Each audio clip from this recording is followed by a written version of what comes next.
दोस्तों, इस वीडियो में बताया गया है कि कोई भी काम करने से पहले उसके बारे में अच्छी तरह से सोच विचार ले, तब उस काम में हाथ लगाएं और इस चैनल को सब्सक्राइब और लाइक करें।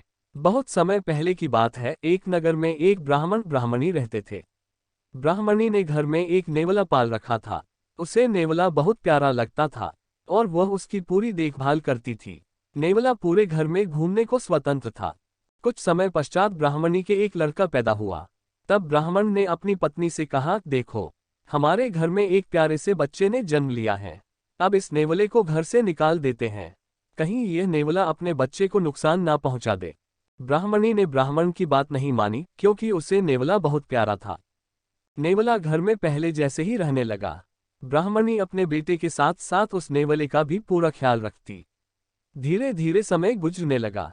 एक दिन ब्राह्मणी पास के कुएं से पानी लेने गई। बच्चा घर पर पालने में सो रहा था और नेवला पास में ही आराम कर रहा था। इतने में कहीं से सांप आया और बच्चे के पालने की तरफ पड़ने लगा। नेवले ने सांप को बच्चे की तरह आते देखकर वह सतर्क हो गया। नेवला तो वैसे भी सांप का दुश्मन होता है। नेवला सांप के ऊपर टूट पड़ा।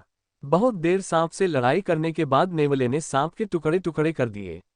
इस कारण घर में सब तरफ खून के छींटे बिखर गए। नेवले का मुंह भी खून से भर गया। नेवला बहुत ही खुश हुआ कि उसने अपने मालिक के बेटे की जान बचा ली। वह अपनी बहादुरी दिखाने के लिए घर के दरवाजे पर बैठ गया, ताकि ब्राह्मणी जब आएगी तो उसे इस काम के लिए शाबाशी देगी। जब ब्राह्मणी कुएं से पानी लेकर लौटी तो उसने दरवाजे पर खून से सने हुए नेवले को देखा। यह देखकर वह बहुत ही घबरा गई। उसे विचार आया कि इस दुष्ट नेवले ने मेरे बेटे को मार दिया है, इसलिए वह गुस्से से आग बबूला हो गई। उसने अपने पानी से भरे हुए घड़े को नेवले के ऊपर जोर से पटक दिया। नेवला तुरंत ही मर गया।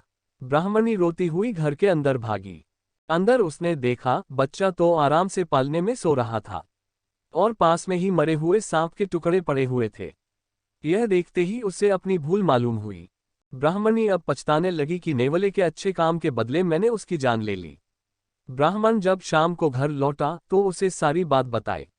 उसने ब्राह्मणी से कहा, बिना सोच विचारे जो काम किया जाता है उसका ऐसा ही परिणाम होता है।